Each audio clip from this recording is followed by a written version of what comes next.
Hello, and welcome to another edition of Behind Enemy Lines. That's right, we're doing this every week. You guys have loved it. We've been able to kind enough to get a very honored guest coming in the house today, a man who has been a journalist for 34 years covering this Miami Dolphins team. So you don't think he's seen a thing or two? You don't think he's been around to see what's what? He's not going to be a man of the moment captured in that way. And this is Alain, journalist, covered this team for SI. Kind enough to take some time to come over here in the house. I know we're broadcasting over on his side here on YouTube, but let's first things first make sure, and I want to welcome the house, Alan, but I like to make sure we do our thing first here because we're good people here. First thing you're going to do is go down the description link of this video section where I have linked it to All About Dolphins. Link right to his channel. Go there, sub up right now. That's how we do. He's taking kind enough time to come over here to the side. Go do this, please, and be kind enough to do that to going over on his end. But thank you, Alan, for joining us here today in the house. And thank you right back, because as you mentioned, we're simulcasting, and this is Behind Enemy Lines for the All Dolphins podcast, episode 362, where we're going to dive into everything Miami Dolphins versus Seattle Seahawks at Lumen Field. What was it? What's the third or fourth name now for that stadium? It is number 2. We're workshopping here. That's it, number 2. Okay. Yeah, we're finding our way. Sometimes you don't always land on the hot one right out the gate. You got to kind of work through a few, just try them out. It's like an outfit. No. Give me another one. Okay. Well, Miami's got the edge on Seattle in that regard, because now we're on Hard Rock Stadium, Sun Life Stadium, Land Shark Stadium, Joe Robbie Stadium. Anyway. I miss the old school names, don't you? Like I Soldier Field, Candlestick Park. It had a little bit of an extra ambiance that it gave all of the games when you were going into it, versus, now we got Climate Pledge Arena out here. It's kind of hard to put the fear of God into your opponent's heart. Where are we going to play? Climate Pledge Arena. Oh, that hellhole. Oh my God. How are we going to survive? That's a very good point. And see, for Miami, we go back to, it should be Joe Robbie Stadium, because he's the first one who put his own money to get that thing built. I think that would deserve something, but it got changed, and then now it's Hard Rock Stadium. And it had a flow to it. Joe Robbie had a flow to it. I'm young. I'm old enough to know, going back to the day when kids, we're in Joe Robbie Stadium. It had a nice little just phonetic cadence to it, I guess. But it's a very nice stadium, and Lumen Field's also a very nice stadium. So, and hopefully we have a very good game on Sunday. But if I may start off real quickly, I'm sure you're aware of the big news for anybody watching either in Seattle or in South Florida or wherever they may be, that the Dolphins placed Tua Tagovailoa on injured reserve on Tuesday, meaning he will not play Sunday, which we kind of already knew. Now he's going to be out for the next 4 games. So it's Skylar Thompson time for the Dolphins. I think this is exactly where I wanted to start with you, quite frankly, because like you said, I think this is on both ends, the news of the moment. And I think there's a lot to kind of unpack here with this one, isn't there? First, I guess, from an outsider's inside looking in, I think I'd want to kind of know from your own perspective, just before we get to how this really impacts the team, is what was your outlook on that contract with Tua this offseason and what you want to do? Because this seems to be this thing where teams get into automated mode now when it comes to when their QB's up to be paid, and everybody just goes, got to pay him. Nationally, pundits say it, got to pay him. How do you feel that way? I find myself pulled a little bit differently, but I'd love to see where you come from on that. Yeah, and listeners to my podcast will know very well where I stand on this, because I was very consistent throughout the summer. To me, the play was to make Tua work on his 5th-year option. He was signed through 2024 at 23.1 and 23.2. Forgive me if I forget the exact decimal. The durability issue was always a factor, even though last year was able to play every game. And then as a bigger issue, this is a team that has not been able to beat big-time opponents, especially down the stretch over the past couple of seasons. Ever since Mike McDaniel arrived, there's been a degree of success, but not that major success, that playoff win. And it's not just Tua, but it's with everybody else. And to me, it seemed completely logical. What's the rush? And the argument against it, well, he's going to cost you more in 2025. Sure. But you also have one more year of evidence that this is without a doubt the right move. And now it's played out where we are right now. And the disturbing part, if you're a Dolphins fan, is before the concussion against the Bills on Thursday night, it was the same old Dolphin story when they step up in competition where the Bills were dominating them. Yeah, I think that there's a lot of good things McDaniel's done from the outside looking in, and it does seem like though that you've got to kind of get by with Tua on the outside looking in too. And I mean he's a guy that's a divisive guy as far as the opinion goes, but to me he's a bit of this common strain you see in the quarterbacks coming out now who are getting highly drafted, but then everybody's getting caught up on what they can do, but then there sort of is a blind eye to all of potentially the limitations that are there as well. Specifically arm strength. You mentioned the down the stretch stuff. Well, what happens in the NFL down the stretch? It gets cold. The wind comes up. The inclement weather pops up. Well, who would that start to affect most? Maybe perhaps the guys that are a little bit limited in their ability to really push the ball up the field or around the field. And there's only so much of, throwing bubble screen passes you can do at that time of year before you got to make the big boy NFL pass. And it's not that he's a bad player. It's not to say that. It's not to say that Tua can't be a functional player. But when you start talking about paying him up at that mark, it's different than off of the rookie contract. We start to be in a different, is he a difference maker? Is he a guy that elevates those around him? Is he a guy that can do without everything being set up perfectly around him? And those are the questions just to me that NFL franchises, and you're confirming this, just for whatever reason, just don't want to ask that question. It just comes to me, the shortcut, quick answer they take. It seems fear-based, like you say as well. Well, what about the future? What about it's going to cost down the road? I don't like though that you guys are going to get hurt by it now. The other factor that comes into play with a lot of these teams, it's always, well, if not Tua, then who? And it becomes a little bit more valid because there's such a dearth of high-end quarterbacks. And you see what's going on in Carolina with Bryce Young.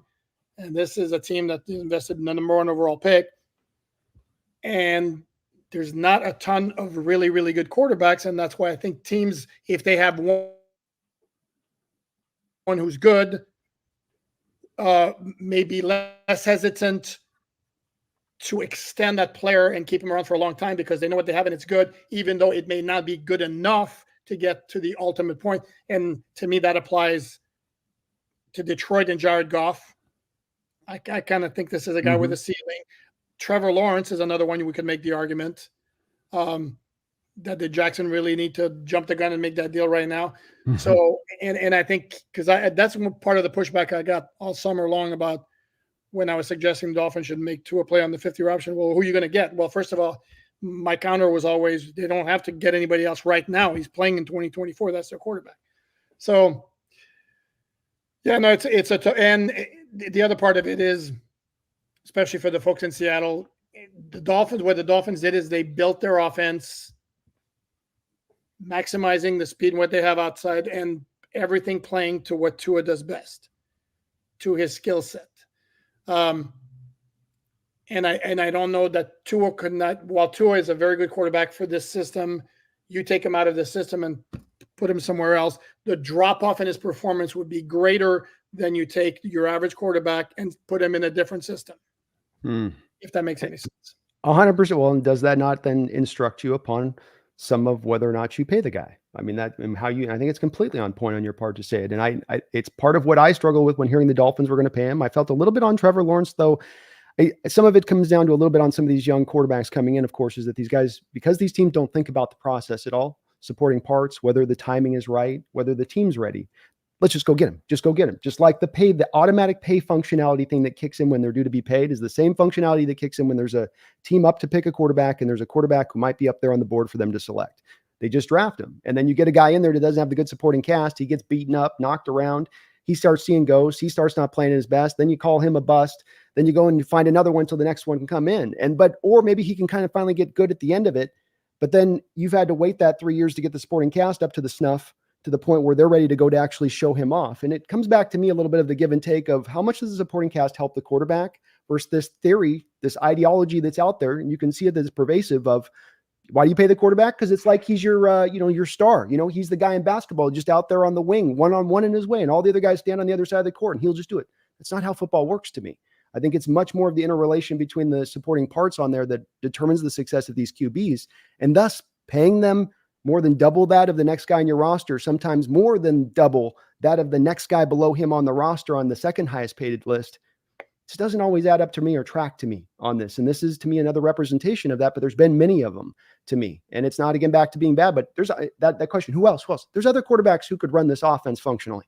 This is not an offense being asked for a guy to do a tremendous amount. It's a lot leaning into a skill set and really making the game easier on him. And let's face it, he hasn't exactly been using his legs a ton for a guy that was kind of known for somewhat being mobile coming out of Alabama. I went back and looked at a little bit of using his legs. You're not getting a lot with that either. So what are we, paying for, I guess? Tread lightly here, Brandon, though, because that's how he got hurt by scrambling. So that's why I think you're going to get some Dolphin fans irritated at you. But no, but that's not part of his game. His game is sitting in the pocket and being very accurate. And I made that point to the point that you made about the offense being very conducive to quarterbacks putting up good numbers. Jimmy Garoppolo killed it in that offense. Jared Goff put up 100 passer ratings in that offense. Mm-hmm. And I'm going to forget to somebody else because I actually did a story on this that there were like 3 or 4 different quarterbacks in that Sean McVay, Kyle Shanahan, Matt LaFleur type offense. Matt Ryan got an MVP. Jordan Love's kicking butt. Yeah, you're right. There, you can go through a list of guys that have been, I think, to your point, if I'm not going to steal your word, but elevated a little bit by their skill set within this offense. No, without question. Having said that, if I throw it back to you, where are you guys on Geno Smith and exactly where he ranks in the hierarchy of NFL quarterbacks?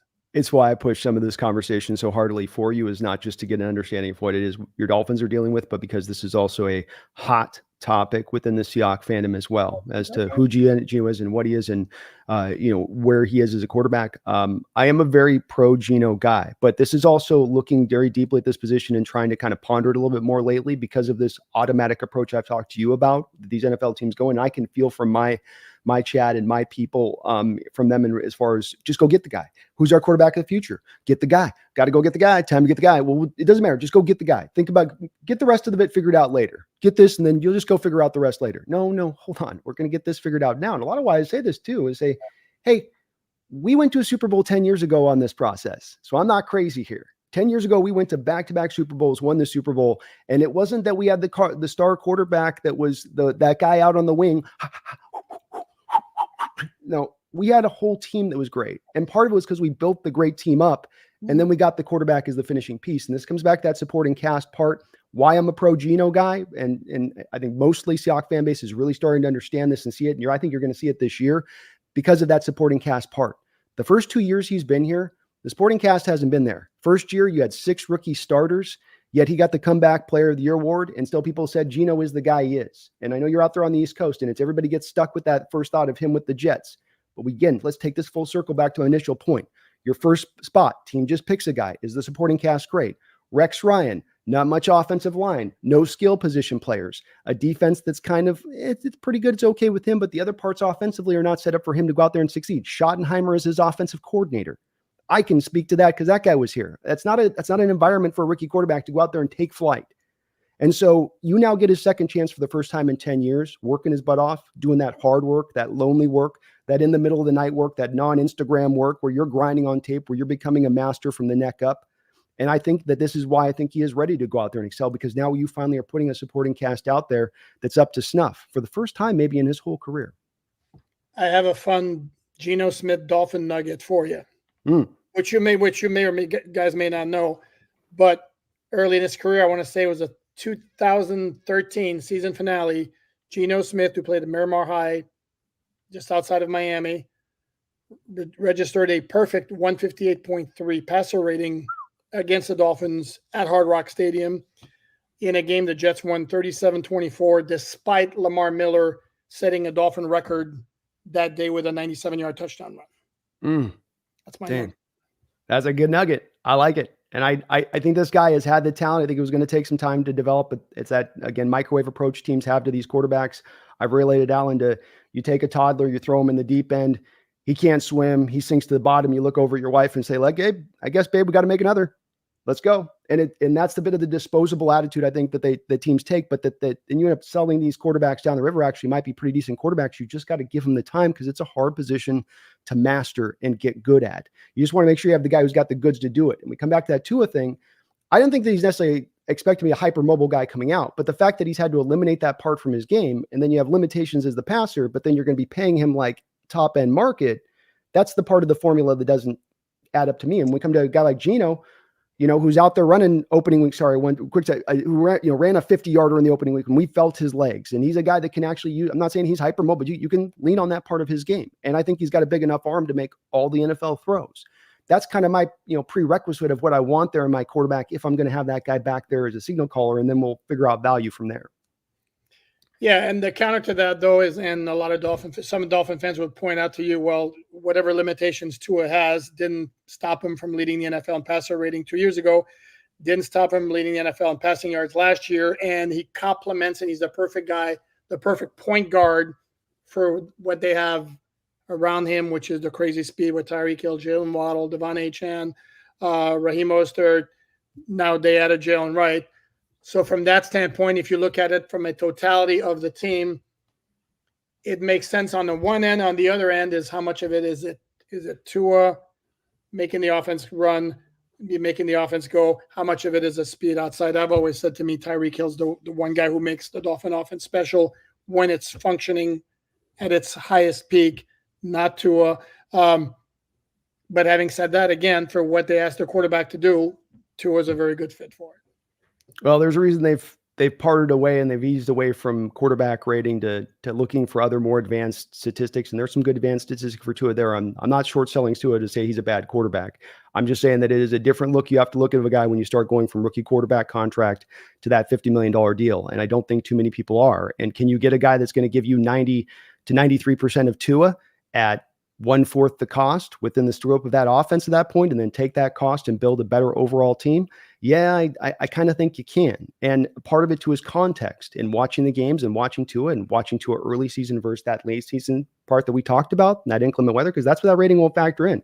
Does he juice that rating up? Weather, Brendan, it's not just the weather. And that's kind it's not, no, it's not just, I'm not saying it is just the weather, but I'm saying that you already have his limitations as anybody's watched him. Like I've watched football for years. I can watch a quarterback and say, he doesn't have commensurate arm strength of an NFL quarterback that I would typically look to see. That's just naturally there. Correct. I put that in the elements though. That's also then going to ding it further. You take a guy that may be barely average now going into anything with wind, with wet, with bluster, and that's going to now dip that down even further, is my point. And now you're dealing with more limitations of a quarterback that you're paying to be that star caliber guy. But actually there's more stuff in here now we're kind of dealing with limitation front that to me just doesn't make it add up. That's my only thing with it. Not to say that that's like you put him in wind and now he just, but it's like the Drew Brees thing you saw with him, right? For years. A guy that when he was in the dome, everything goes out. You get him out the dome and it's not a sunny, hot, beautiful day like you guys get in that South there a lot. And now you get a bit of that wind. And oh my God, you see a bit of a different Drew Brees. We did a couple times here in the playoffs when he came in that kind of same winds and wet weather. No, correct. And it's not a good sign when you start a season and you talk to like national analysts and they're like, well, Dolphins have to get a home playoff game if they're going to have success in the playoffs. I mean, right away you start off like that. If I may pivot, a question that's burning me from Miami here. Mm-hmm. The Hawks are 2-0. Are they legit 2-0, or are they profiting from the fact that they opened against Denver and then New England? Probably a bit of both. And I think that it's going to still remain to be seen if we can be a contender this year. With the history of going from, one legendary coach to another and the transition process, you guys had to do this with, I know Jimmy Johnson was taken over for, I know you're Dolphins fans. Did you forget Don Shula's name? I did not forget Don Shula's name. I just blanked for a moment. Give me a break, guys. Give me a break. There's a little bit of a transition process that's got to be undertaken, and we're going from one that is a big change.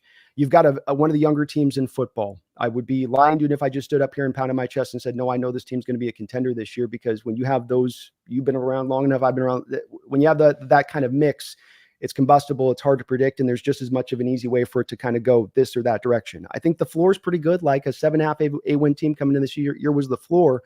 I also think that there is the ceiling there of an 11 to 12 win team if everything worked out really good.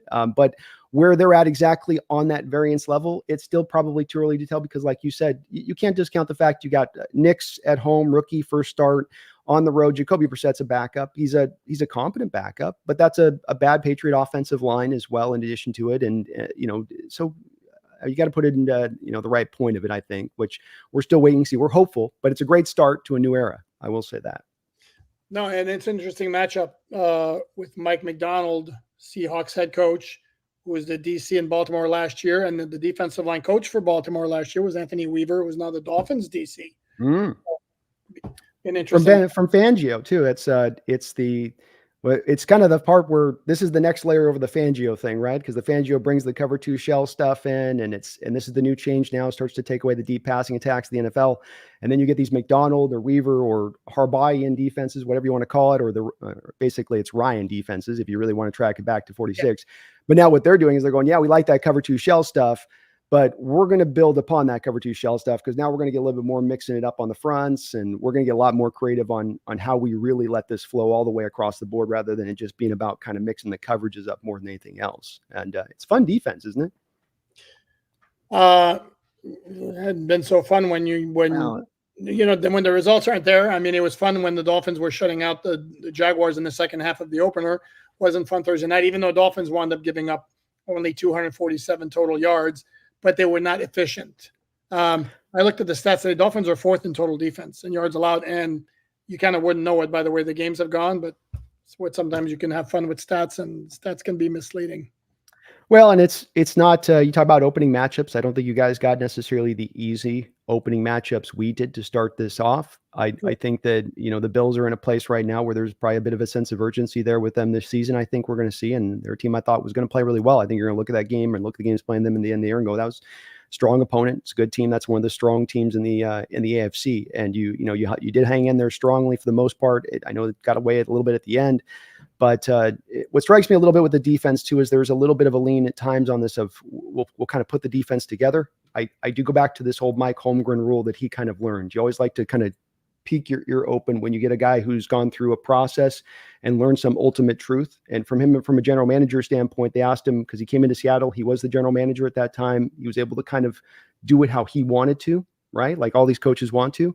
And they said afterwards, down the line, 10 years later, what would you have done differently? He said, yeah, I would have gone young defense and old offense. And I went young offense, and then I went a little older defense. And you guys aren't old defensively. You got your Jalen Phillips, Javon Hollins, one of the more underrated safeties in this game. No doubt about that.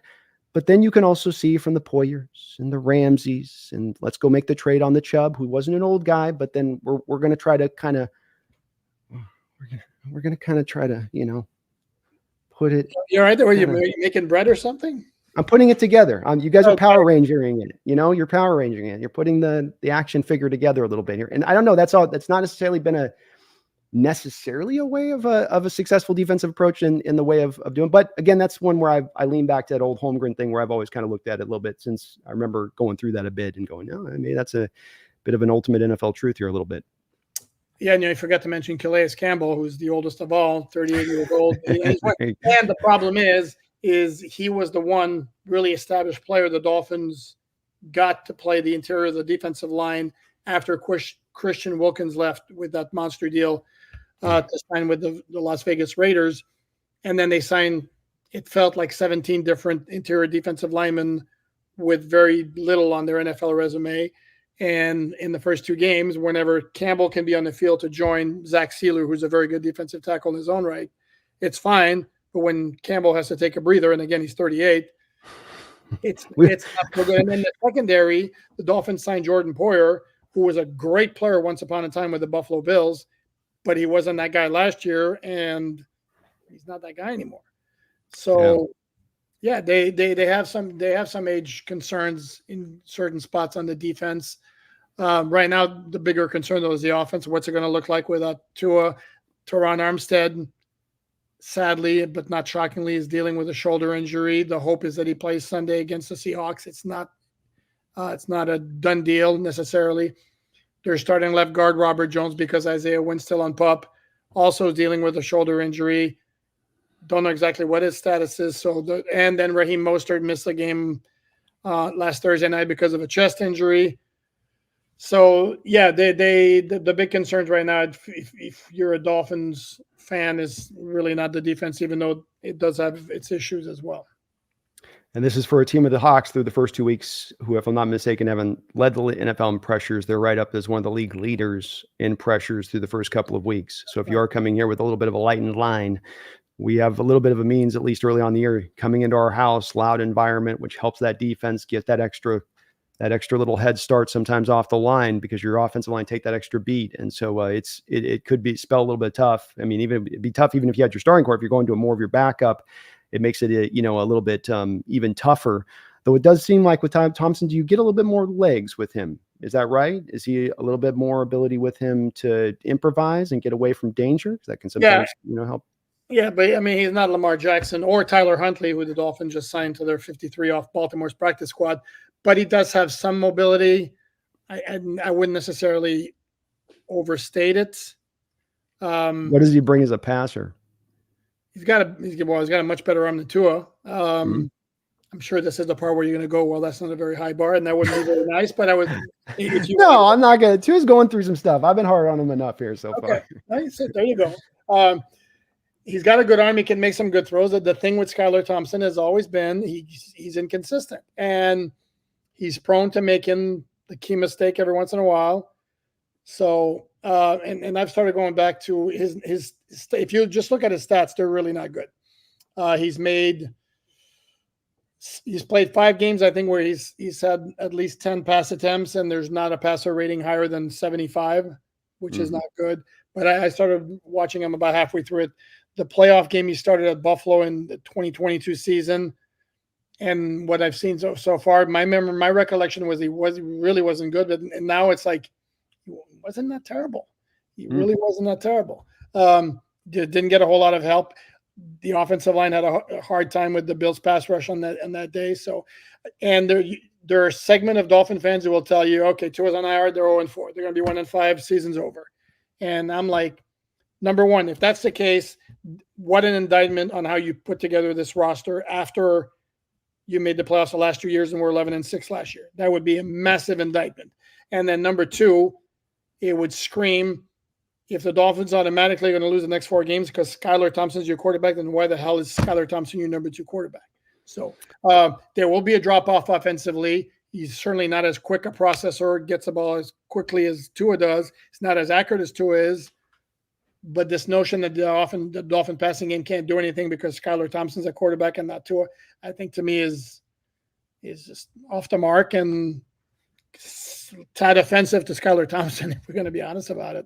A little bit to McDaniel too, because McDaniel, I do believe, is one of the bright offensive minds in this game. I think that he's looking at offense, and though he comes from that tree, in a way that is unique and inventive and imaginative, and that he's got pieces there with Waddle and Tyreek Hill that he can manufacture some things for any quarterback, not to mention this Niner offense, which is very quarterback friendly just in general terms. So I'm with you. I don't think that this is necessarily, I think this is a pretty good quality Dolphins team. I know I may have picked around a little bit of the edges, but I think that there's no doubt they've played well the past couple of years. This isn't Johnny on the spot.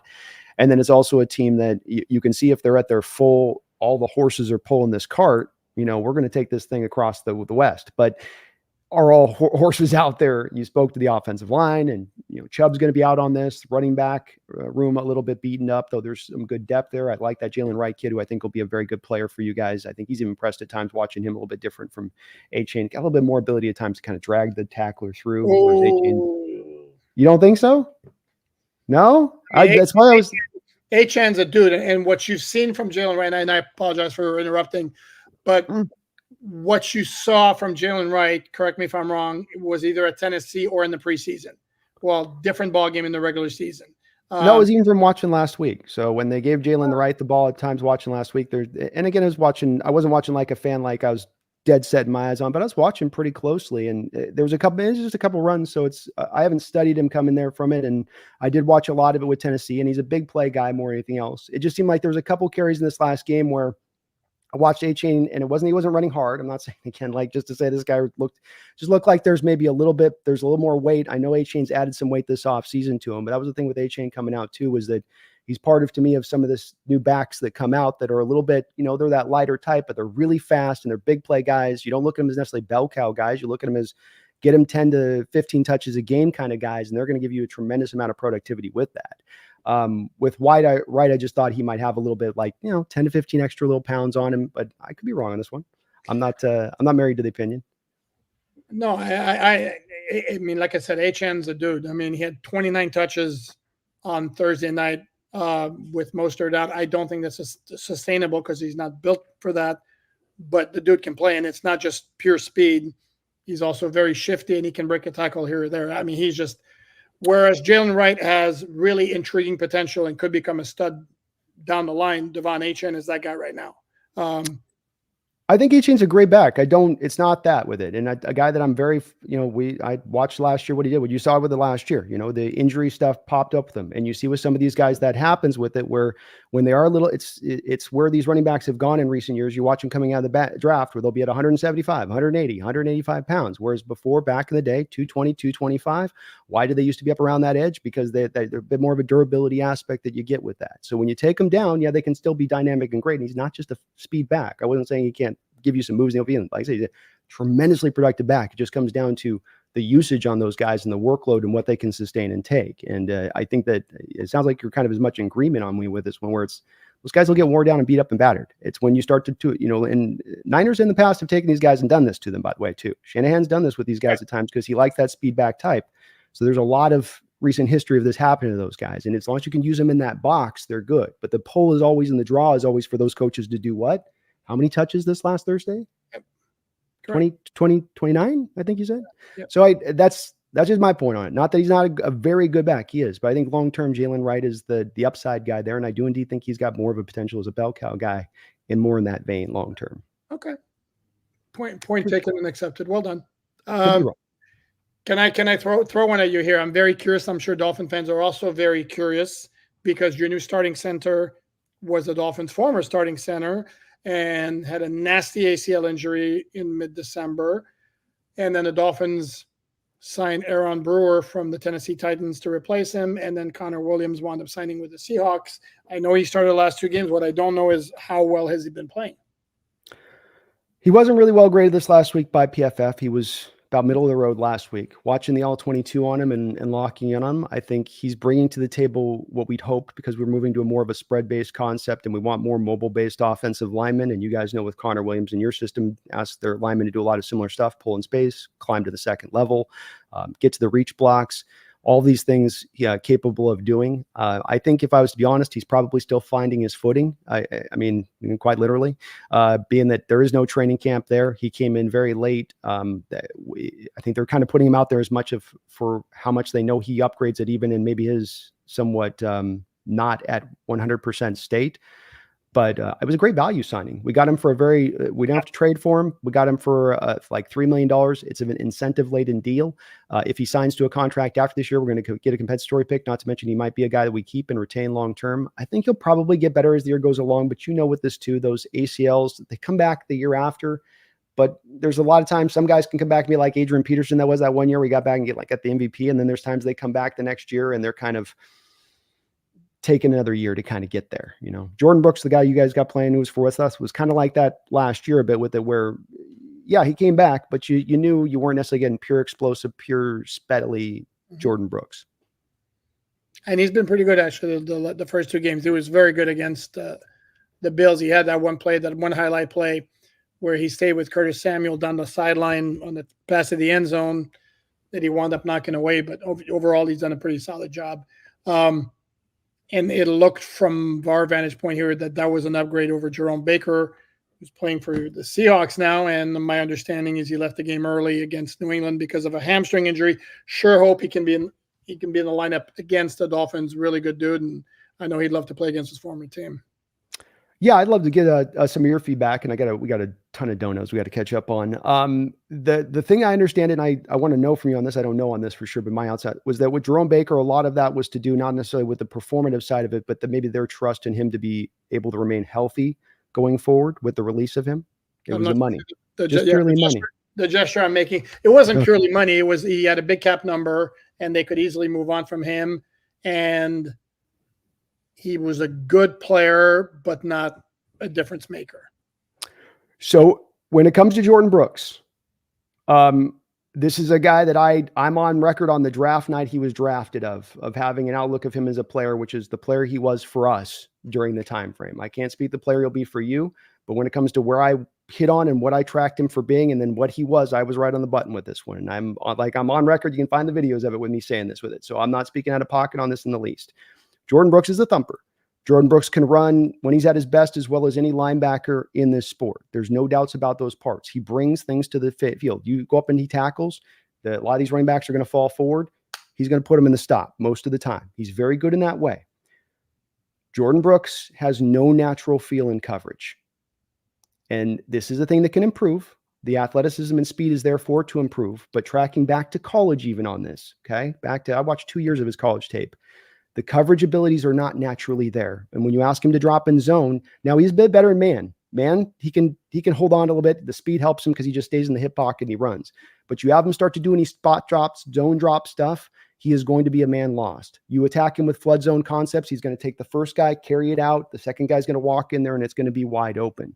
When you look at it, go for his coverage grades through his career with Seattle, to also back this up with PFF, not to say the PFF is the end all be all. I've seen it on the tape. But even going back to college, I think he had 80 snaps in coverage and not one play there was not one tip, not one. It's not really there. I saw the play on coverage you're talking about the other night. And even if you watch the play, what is he doing? He's running step for step, but is he looking back for the ball? Is he locating the ball? No, but he's not. He's right with the guy. Yeah. So it's like, as long as he can kind of do this and just, okay, it'll be, and again, maybe this could be a part of his game growth because he is going into his prime and he is a player that as a tackler and as a run defender is pretty good on that. Doesn't get off blocks great, but again, if you keep him clean up front, let him run, it'll be fine on that part. But with me, I'm a guy, if you don't have that coverage instinct going back to college a little bit, it's always going to kind of be there. And it's hard to play man in this league enough times in that linebacker position to be able to overcome that.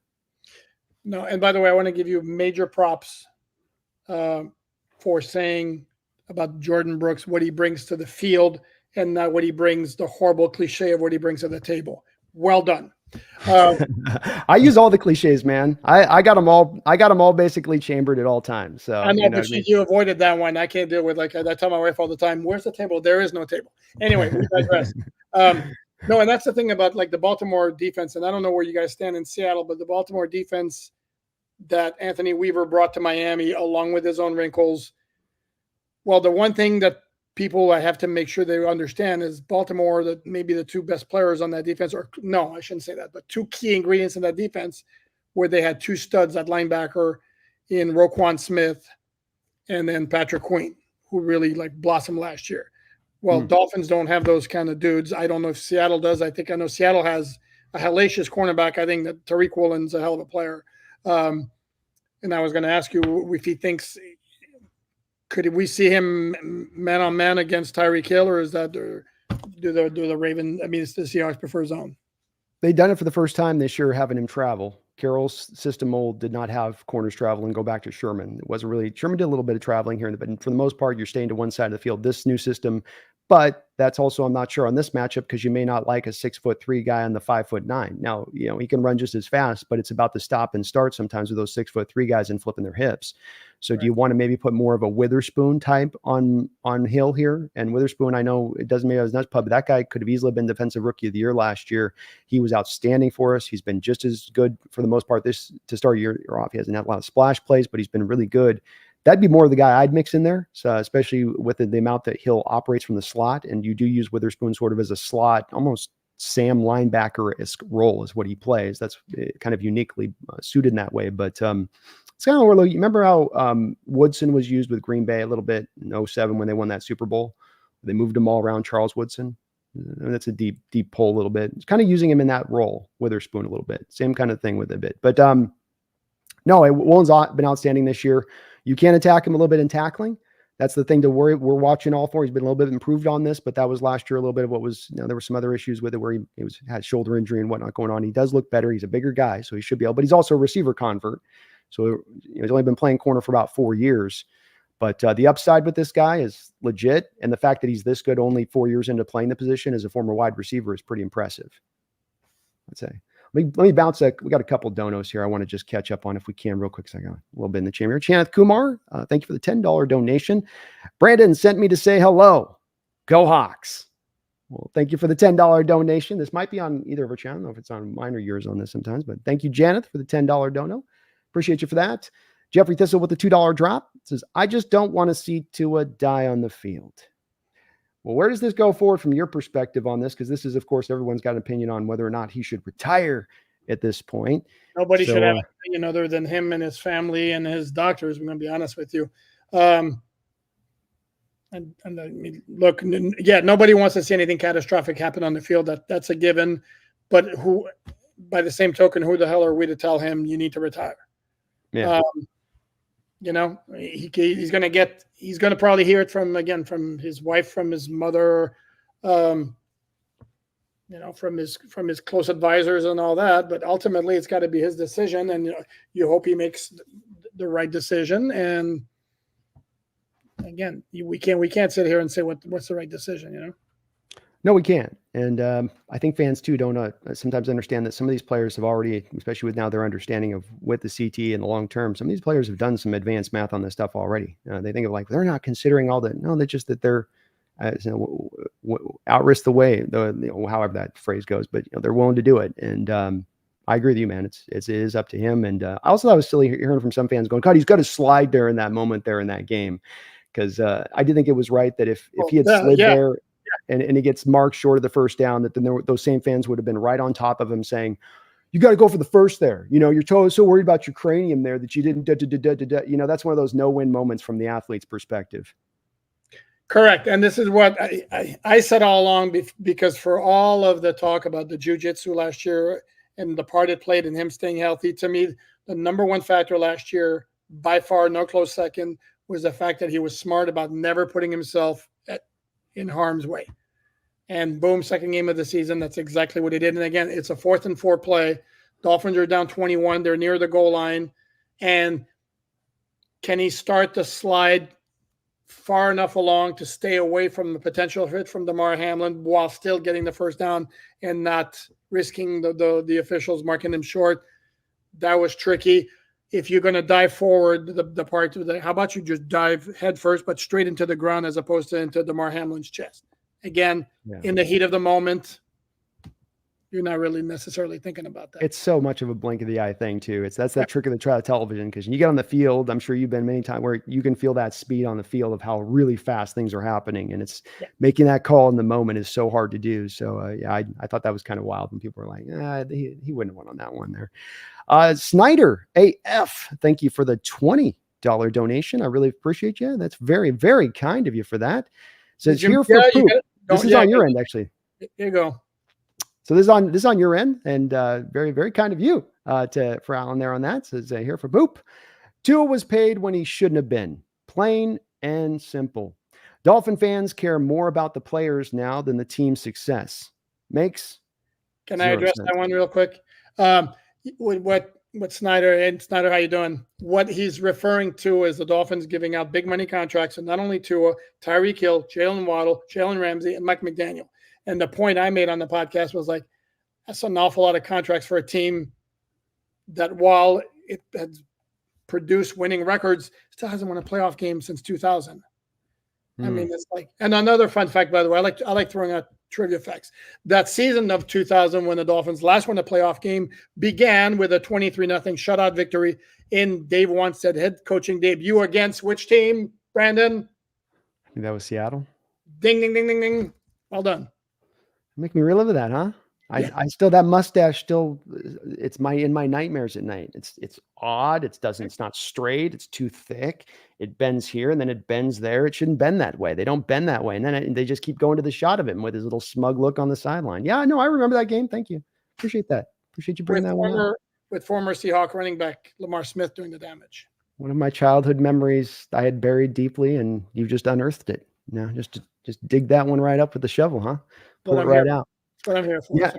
Yeah. This is, if it makes you guys feel any better, I think that these debates with the quarterback situation continue to be as hot and heavy as ever across the landscape of the NFL. And we're dealing with here in Gino and how to assess these players.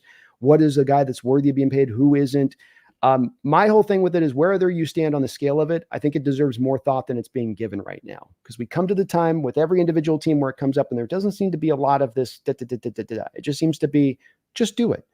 And that's where I think you got to be careful, because like those other deals you talk about, the Ramsey deal and probably a few others, start to be informed by that deal. Okay, now there's a sense of urgency. Okay, now we got to go get this. Okay, now rather than go drafted left tackle, let's go get Teron Armstead. Yeah, but Teron Armstead had a pretty rich history with New Orleans as an injury thing.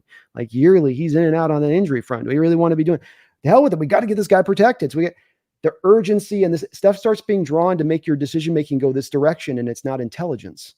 It seems to be something else. And that's my only thing I raise about it. Go ahead. And I got one for you here. and this may be pure coincidence, but look at the quarterbacks who got big money deals the last couple of years and see if you can detect a theme here. Last year, Joe Burrow misses the second half of the season with the injury. You had, I already forgot who it was the next one. We got Hurts. Justin Herbert. Sorry, Justin Herbert misses like the last 5 games of the year with an injury. This year, who got the massive contracts? You got. Why am I drawing blanks on these? I'm coming up with the wrong ones. I'm going. We got Lawrence. I'm like, you know what? He's still up right now, but I know you're right. There's somebody I'm spacing out on. Trevor Lawrence and the Jaguars, for lack of a better term, are sucking right now. Yeah. Tua got one. He's hurt. Jared Goff got one. They just got beat by Tampa Bay. Daniel Jones last year, and but that's gross mismanagement. Sorry. Dak Prescott, and they just got smoked by New Orleans. Jordan Love got one, and he got hurt in the first game. So it hasn't really panned out for teams that give, and it may eventually straighten out and work on in the end. But the immediate offshoot, and I wrote about this on Miami Dolphins on SI at one point, that generally speaking, the early returns for teams when they give out a massive new contract to a quarterback are not good. Yeah, my theory on this is that the Brady Mahomes factor has skewed things a bit here, where you've had two guys come along that are kind of GOAT-like players at the position, and that's caused everybody to look to the position to say, let's go find that. And you go, well, wait, those are generational. You don't find those. And yeah, there are a certain special amount of quarterbacks in the sport, but there ain't 15 of them. And there's more than 15 of them being paid at that mark. And it becomes so much, again, back of an important decision because it ends up driving so much of what you do long. Look at the Browns stuck with the Watson deal, which how that may or may not work, and the craziness of that. It ends up disrupting everything else from a organizational perspective and how you're able to conduct your business and the moves you make. So it's got to be made a more important decision in your consideration of it, in my opinion. And another factor I would throw out there is a lot of FOMO among owners. We have a good quarterback. We don't want to take a step back to maybe take the necessary step forward later on because we like what we have and we don't want to be stuck without a good quarterback for an extended period of time. My theory on this is that the forward-thinking organizations right now are going to look at a market opportunity here. And I don't know if we're doing this. I think we're doing this. It goes back to 10 years ago and that we took this model and we utilized it to the utmost before. And I think we're trying to a degree to do it again, but I think that organizations that look across the landscape are going to try to do this, which is let's get the supporting cast built up and let's not go into that territory necessarily if we can, unless we really have the difference maker to do so, where we're driving up in that upper echelon range. And then we're able to build the better team around it. And then let's find a quarterback that can execute the offense and you get the playmakers around him and let's see if that can work. And I know people push back at this every term, but I mean, you go look through NFL history. I can go long NFL history. I can go short NFL history, and I can show you examples of this, of guys raising that trophy that aren't necessarily Mahomes and aren't necessarily Brady. And it's hard to find those guys, but you can, it's just a different offshoot. I just think that like market opportunity is the way I like to put it. It doesn't mean that this is a guaranteed way for success. It's just that everybody's going this direction. Everyone's taking that left turn down quarterback city. I'm going, hey, maybe we'll just take this off-road thing that might get us up to the front quicker because nobody else is even trying it. Jason Kirkland, thank you for the $10 donation. I appreciate you. Jason's my dude. Hey, Jason. What's up, Jason? Well, thank you for donating your Dolphins creator out there. Very kind of you guys for doing that. Sorry, and thank you for checking out the show today, folks. Please do on either end of this, hit that like button if you could. Pepper Vassar, thank you for the $2 donation. Says Seahawks. Let's go. Let's go, Pepper. Let's go. Snail with a $10 donation. Thank you, Snail. And thanks, guys, for bearing on me with these donos. A little bit behind on, but we're catching up here. Seahawks 2-0. Washington State Cougars 3-0. Winners of the Apple Cup. They're feeling good about that here. Pack is back with the best logo in field and college football now. And the Puppies volunteered to be bottom feeders for the Big Ten. Best week ever.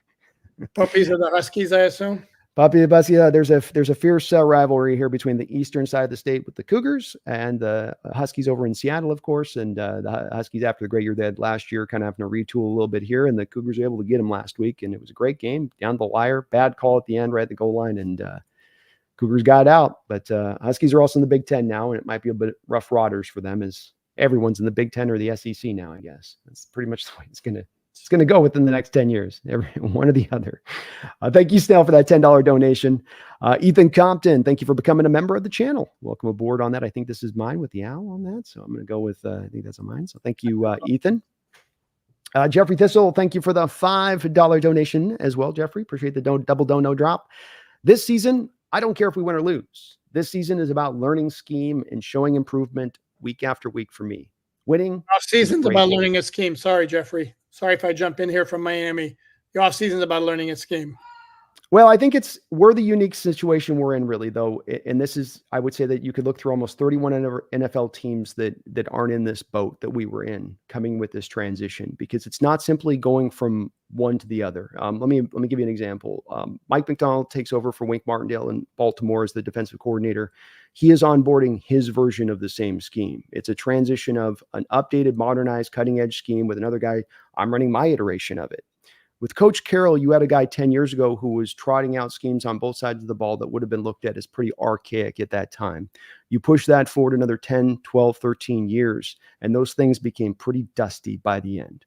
Lack of motion. We're one of the league leaders. You guys use motion at the league high rate. You know the benefits above it.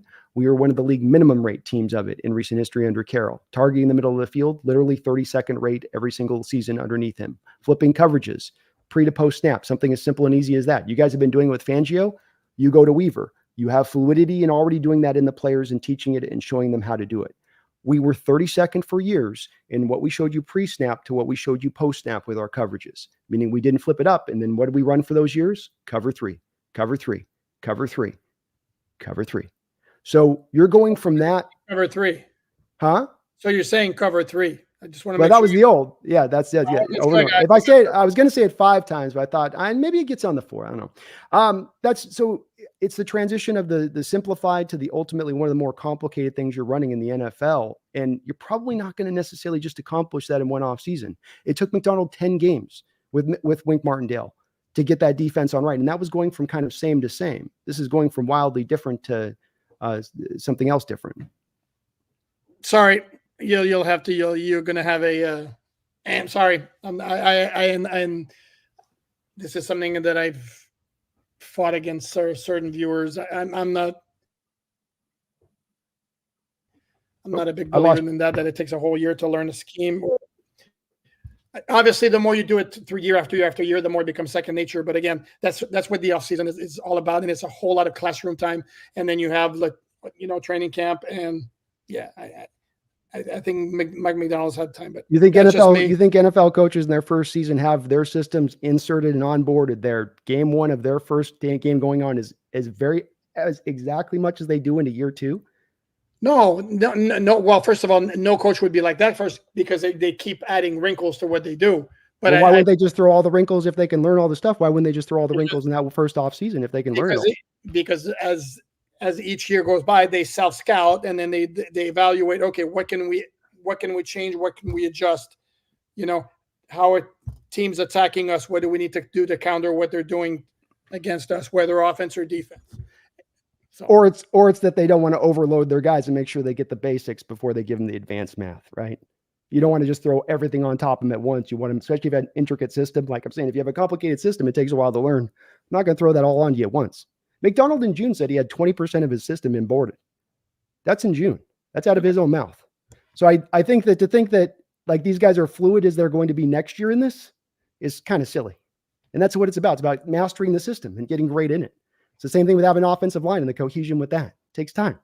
You don't get it overnight. And I think that especially for the youngest NFL head coach who's never had coached in his life, that certainly is part of the place. But you might disagree there. It's all good. Oh, I know I do disagree, and I will make it maybe counter with two recent Dolphin head coaches. Well, not recent, but in terms of when they were of where they stand in the list of coaches. Dolphins made the playoffs in Tony Sparano's first year. Dolphins made the playoffs in Adam Gase's first year. Mm-hmm. So, and I'm not saying, but that's not representative of whether a coach is onboarding their full systems. You can be getting success while you're still onboarding fully your systems. True, but again, if the whole thing was about, I don't know, why are we getting bogged down in this conversation? I hear what you're saying, but I don't totally agree with you. I'll give it to you to a certain degree, but that again, that's where I hear you. It's as much as it's a topic here for why we had hope this year is that this team would take steps and leaps forward this year, because now you're starting to do things just at a base level that you didn't do, merely flipping up coverages when you're 32nd, merely being willing to do these things that we weren't willing to go down those roads will bring improvement with it. But it didn't mean that it was going to be mastery at that point. Just those, we're going to bring improvements. It could even take us to the playoffs. But that in itself, and I won't bog us down with it, but that in itself was just kind of my point with it. Just that there's things that can still be good to happen, but you got to onboard, kind of in, from that angle. When we look at this team defensively coming into this game, you mentioned the offensive line's a little bit banged up. You guys are without Chubb. You have Jalen Phillips, I think, coming off a pretty major injury this last year. Yep. And then Ramsey as well within the mix of this. What are we going to be kind of dealing with this defense as we walk into this? Well, it's like I mentioned before. If you look at the total yards they've given up in the first 2 games, they're 4th in the league. So that's very good from that standpoint. They've created one takeaway so far. It was the fumble recovery in the end zone against Jacksonville that basically saved that game. Otherwise, they were going to go down 24-7. The pass rush, and again, it's 2 different games. The pass rush could be a little bit of a concern. If they don't blitz, are they going to generate enough pressure? They have Chop Robinson's their rookie first-round pick, who looks the part, and when you see him run, I mean, he looks like a complete speedster. But how long does it get before he can start making an impact? And then, I mean, there's talent there. To me, I look at their defense, and it's still a question mark as far as I'm concerned. I still don't know what to expect. It's too early. There's a lot of high-end player. Jalen Ramsey's a complete stud. Javon Holland, you mentioned earlier, is also a very good player. Kendall Fuller is a solid other cornerback. I have concerns about whether they can hold up against the run the whole season because I don't like their interior defensive line. Because, again, they chose to let Christian Wilkins go in the offseason, which I don't fault him for because he got a ridiculous contract with the Raiders, but the guy can play. And he was an absolute difference maker. And when they had him and Zach Sealer together on the interior of that defensive line, those guys would play 85% of the defensive snaps and make a difference. And they don't have that anymore. So to me, it's still a work in progress. The defense, that was one of the biggest question marks heading into the season. I think we all knew the offense. The thought was it's going to be good when they play bad to mediocre teams. It's going to be good to very good, and major question mark when they play quality opponents. And the defense was a whole question mark. And I don't know that anything has changed, to be honest with you. Defensive tackle's hard, man. That Wilkins loss was brutal for you guys. We've been searching for years for that DT tackle position that could be a guy that could kind of, it's not even game record, just kind of control things inside almost. Is that a good way of putting it with Wilkins? It's not about the stats necessarily, it's with what he's doing inside for you almost dirty work wise. Yeah, him and Sealer were like, together were like, I mean, they were a handful for opposing offenses. And it's such an underrated thing because we talk about stats you can track or can't track. That's one of those places that there's not a stat you necessarily can track with that on what those guys always do. It's why he got paid so much there with the Raiders. But you did worry about that hit to your guys' Dolphins defense a bit with his loss there because you knew that. And this guy, just from our period, we trade mid-season second-round pick for Leonard Williams, and then now we paid him $23.5 million. And hey, the returns are there even so far last year and this year with him. But it still does hurt when you go, man, we gotta come up with that amount to keep him. Oh goodness, how are we going to do it? But they're hard to find. No, they are. And again, it's one of those where the Dolphins let go of Christian Wilkins. They let go of Robert Hunt, their starting right guard, who got $20 million a year from the Carolina Panthers. And that one is like, I'm sorry, for right guard, you're not paying $20 million a year. That's ridiculous. Yeah. With Wilkins, the Dolphins did not, in terms of the positional value, they didn't see it as, justifying spending that kind of money on him. And that's one of those where that one's not a black and white. They were right where like it is with right guard. Cause I'm sorry, again, unless you're Zach Martin at his peak or Quentin Nelson at his peak, where your presence alone completely changes the offensive line. Sorry, but agreed. Have fun in Carolina winning 2 games this season if you're lucky. They did that to us too, by the way. We had the right guard. They did it with you, the right guard. Our general manager got that same call where he picks up and he's like, hey, it's Damian Lewis's agent. Yeah. Okay. We want to get this contract done for you. We're thinking 33. Yeah. We got 66 million here. We're getting from the Panthers. So, sorry, John, that's kind of what, and then they tried to pay for their offensive line and it's not bringing about the results, but same thing they did to us too. And you can't spend those prices. There you go. I don't know. Maybe just a thought here. perhaps they could have picked the right quarterback in the 2023 draft. I don't know. Speaking of back quarterback decisions, I think. We can come back. It's that effect again with these guys that are sub 6 foot tall, and I don't think that Bryce Young's 6 foot tall, but this whole thing of we're going to put some 5'10", 190 pound soaking wet quarterback with arm strength limitations on the football field, and it's going to go great. No, he played at Alabama. No, he played at Alabama. It's going to go great. Yep. What are we doing?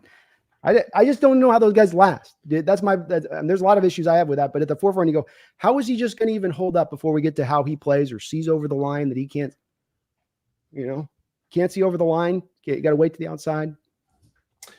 Nope. You're in the same boat on that with the quarterbacks. Like if you go for a QB and look for one, you're looking for that to be a bit, come on, we can't do that number one overpick.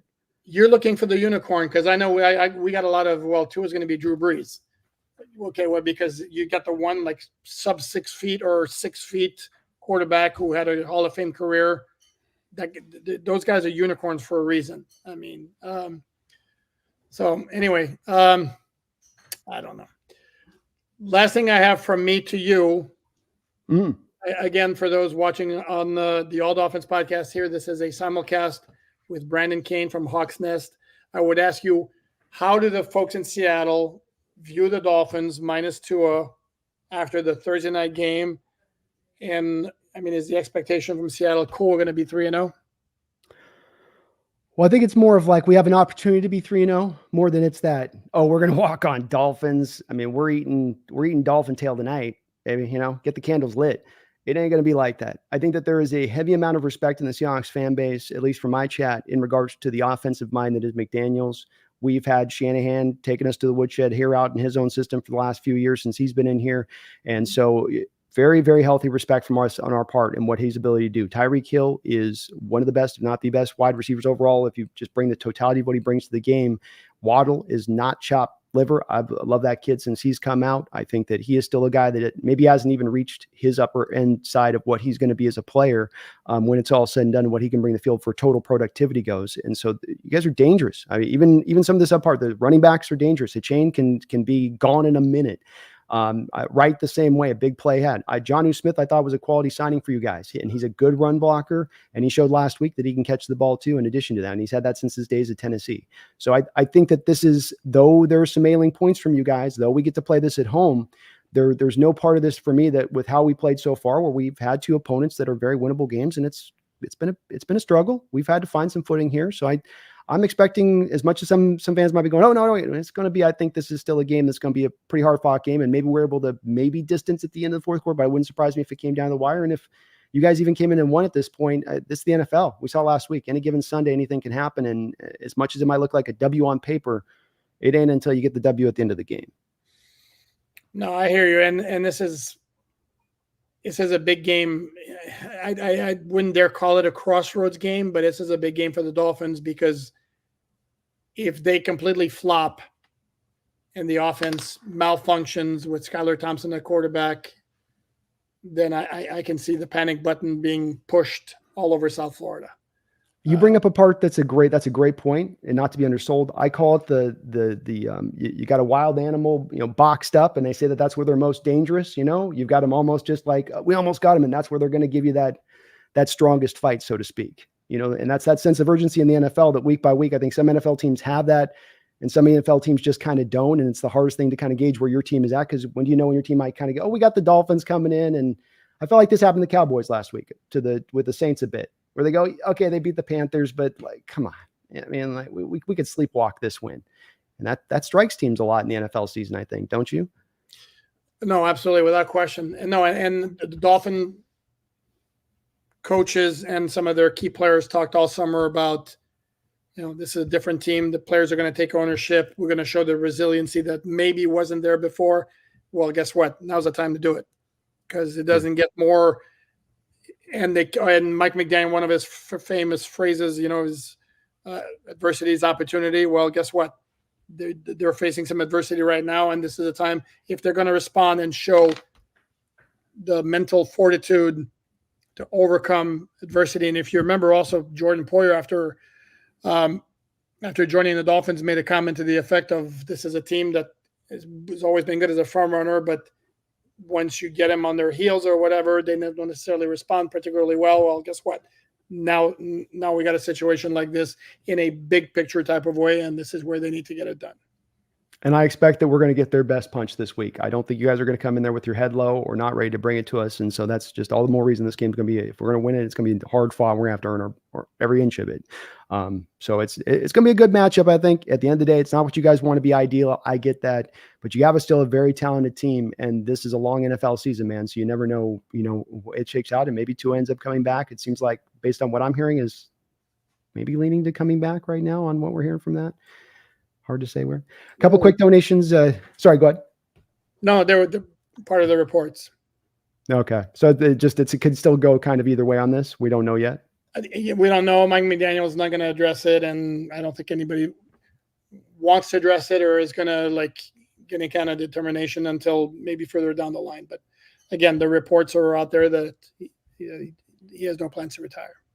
Gotcha. All right. Couple quick donos, and we'll get you out here. Thank you for hanging in here with me, my man.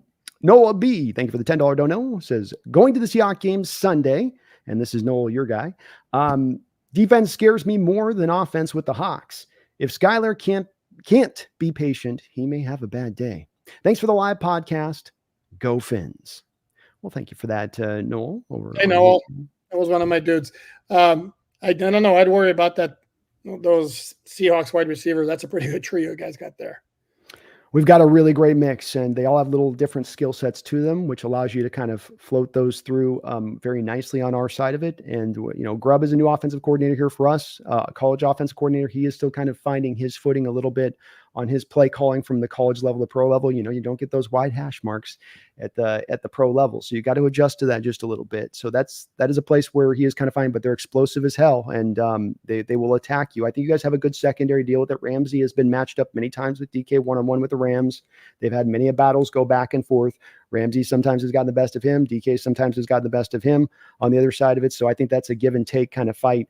I think that the defense is going to be where an interesting battle is how Skylar deals with the pressure. Because he says mentioning being patient, and like you said, can't be patient. He's not going to be able to be patient. It's going to have to be McDaniel drawing things up for him quick and easy. And because I think that pass rush is going to be right on top of him with the injuries you guys are dealing with on that offensive line. Even without injuries, actually. I'm sorry. Did I say that out loud? Oh, you said the quiet part out loud. It's not a great pass pro, and they faced a big challenge in Buffalo in week 2 and did not rise to the occasion. Yeah, it is an offense too to get the ball in the hand. I mean, this goes to the Niners offense too. It's not built to be one to hold on to the ball and have things fairly easily scriptured up. So there is some nice built-in schematic kind of twist there to help you out a little bit offensively as well versus other offenses that might be more of that, the old Mike Martz 7-step drop, no risk it, no biscuit. The dude from Tampa Bay from a couple of years ago, those kind of offenses. It's not that. So that might help out Skylar a little bit in this game, especially if we try to be a bit too aggressive. That hit us last week, by the way, as we got a little aggressive in that Patriots game. Brissett was able to kind of find that check down, that security blanket throw, and it got all good there. MW Green, thank you for the $3 super sticker. I really do appreciate you on that, MW Green. And Snail finishing us off with a $2 don't know says, how is Cam Ward doing in Miami? We got a lot of Cam Ward love here with him having the WS. Kicking butt and taking names. And as somebody who pays attention to the University of Miami, actually covered them back in the day, a long time ago. Thank you. Fun. Thank you very much, State of Washington, for letting us have Cam Ward, because the Dolphins, the Hurricanes haven't had a great quarterback in a long time. And that dude can sling it. And I mean, right now, I think they're 8th in the country in the latest AP poll. And there's a lot of people down here who are thinking, crossing their fingers, this is a year where the U is back. And the biggest reason is this guy right there. I watch him for a couple of years here because he's been in our back door. And you probably, I'd love to hear if you see the same thing. There's few quarterbacks that I put the gunslinger kind of title upon them, because so much today is just.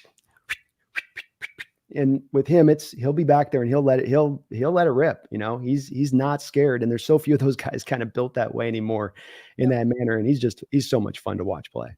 Yes, he is. Yes, he is. Well, folks, do me this favor. All About Dolphins down there. Link to my man's YouTube page here. He's been kind enough to take well over an hour with me of his time here to chop it up and go through this stuff. So please do what we do here, which is be kind enough to go over there and sub up to his side of it. I'd really appreciate it. It's a great discussion here with you today, Alain. I really appreciate it, man. I hit you last minute. You were able to jump right up on it. So thank you for doing that. We'd love to have you on again. You never know with the 17 game schedule now and the way this flips up, year by year. So if you get another chance, I'd love to have you on in here. Absolutely. And right back at you, Brandon. For those watching on the All Dolphins podcast, check out my man here at Hawks Nest, the Hawks Nest podcast. This is the All Dolphins podcast, episode 362. We will be back on the All Dolphins podcast on Wednesday to go over what we see at practice, the first major practice of the week for this matchup against the Seahawks. Well, best of luck to your team this week. May you come out with no more injuries, and may you come out of it, win or lose, with optimism as far as still the season, because it does get a little dark after a game like that. I know we were there with Russell a few years ago when he broke his finger, and so I know it gets dark. So let's have a great game. Let's have an injury-free game. Folks, hit the like button on both sides of this, sub up on both sides of it, and thank you again, Alain, for doing this, man. But best of luck. Let me get a record prediction. Let me get the prediction from you at least. Let me get you on you finish it out with a prediction here. You're talking oh, to me. Yeah. I'm talking to you. I'm talking to you. This is going to be my unofficial prediction because the official prediction comes out on Miami Dolphins on SI.com on Saturday morning. So right now, I think the Dolphins are going to come up a little short, even though they're going to give a good battle. Let's see. You twisted me around on the end of that. I thought he was going a different way, and he kind of went the left turn. All right. Yeah, but let's say 24-23. Again, this is the preliminary prediction. The official one coming out Saturday morning. You, Brandon? You heard it here from a man of 34 years of journalism within the state of Florida telling you here and now, Seahawks are going to win 24-23. It's lockdown. He's basically saying that's his final opinion too. If you heard him when he was saying that, his final opinion, put it in the concrete, let the concrete dry. That's where it's going to be. Well, thank you for that. You got time still to change. I'm messing with you. There's still time to change here out there. You never know too. Late injury situations, you got to kind of factor all that in, man. Exactly. Thank you, man, again for doing this. I really appreciate you, folks. We'll be back soon here. But until that time, please don't you ever forget, go Hawks.